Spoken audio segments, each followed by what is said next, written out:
இலங்கை அணிக்கு எதிரான இரண்டாவது ஒருநாள் போட்டியில் இந்திய அணி 32 ரன்கள் வித்தியாசத்தில் தோல்வியை சந்தித்துள்ளது. முதல் போட்டிக்கு முன்பாகவே கொழும்பு மைதானம் ஸ்பின்னருக்கு சாதகமாக இருக்கும் என்று இந்திய அணி நிர்வாகம் நன்றாக அறிவுறுத்தியிருந்தது. இதனை இந்திய அணியின் கேப்டன் ரோஹித் சர்மாவும் வெளிப்படையாகவே கூறியிருந்தார். ஆனால் இலங்கை அணியின் ஸ்பின்னர்களான வெல்லாலாஹே, அசலங்கா, வாண்டர்சே உள்ளிட்டோரிடம் சிக்கி இந்திய அணி தடுமாறி வருகிறது. ரோஹித் சர்மா மற்றும் அக்ஷர் பட்டேல் ஆகியோரை தவிர்த்து வேறு எந்த பேட்ஸ்மேனாலும் ஸ்பின்னர்களை சமாளிக்க முடியவில்லை. விராட் கோலி கடந்த சில ஆண்டுகளாகவே ஸ்பின்னர்களுக்கு எதிராக தடுமாறி வந்துள்ளார்.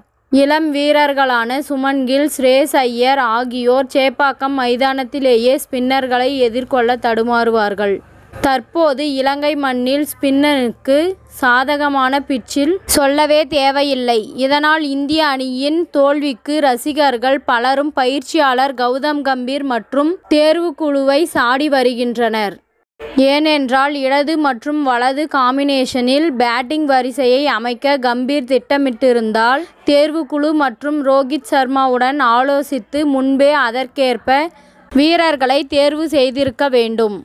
ஏனென்றால் இந்திய அணி டாப் ஆர்டரில் இடது கை பேட்ஸ்மேன்களுக்கு ஒன்றும் பஞ்சமில்லை. ஜெய்ஸ்வால், இஷான் கிஷன், அபிஷேக் சர்மா என்று தரமான 3 வீரர்கள் உள்ளனர். அவர்களையும் தேர்வு செய்யாமல் இந்திய அணியில் உள்ள ரிஷப் பண்டை பிளேயிங் 11இல் சேர்க்காமல் கம்பீர் சொதப்பியிருக்கிறார்.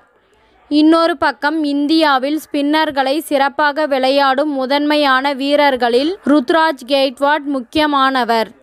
ஏனென்றால் கடந்த சில ஆண்டுகளில் ஸ்பின்னர்களை ஸ்டெப் அவுட் செய்து சச்சின் பாணியில் பொளந்து கட்டுவது ருத்துராஜ் மட்டும்தான்.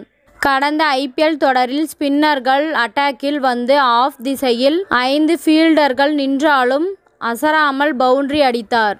ஏற்கனவே இந்திய ஒருநாள் அணிக்காக விளையாடி சிறப்பாக செயல்பட்ட ருத்துராஜை பேக்கப் வீரராக கூட தேர்வு செய்யாமல் இந்திய அணி நிர்வாகம் தவறு செய்தது. அதற்கான பலனாக இலங்கை அணிக்கு எதிரான ஸ்பின்னர்களிடம் 9 விக்கெட்டை பறிகொடுத்து தோல்வியை சந்தித்துள்ளது என்று ரசிகர்கள் பலரும் விமர்சிக்க தொடங்கியுள்ளனர். இத்துடன் இந்த செய்தி முடிவடைகின்றது. நன்றி, வணக்கம். மீண்டும் அடுத்த வீடியோவில் சந்திப்போம். மேலும் இதுபோன்ற சுவாரஸ்யமான தகவல்களை அறிய தமிழ் சிறை சேனலை சப்ஸ்கிரைப் பண்ணுங்க, ஷேர் பண்ணுங்க, லைக் பண்ணுங்க மற்றும் கமெண்ட் பண்ணுங்க.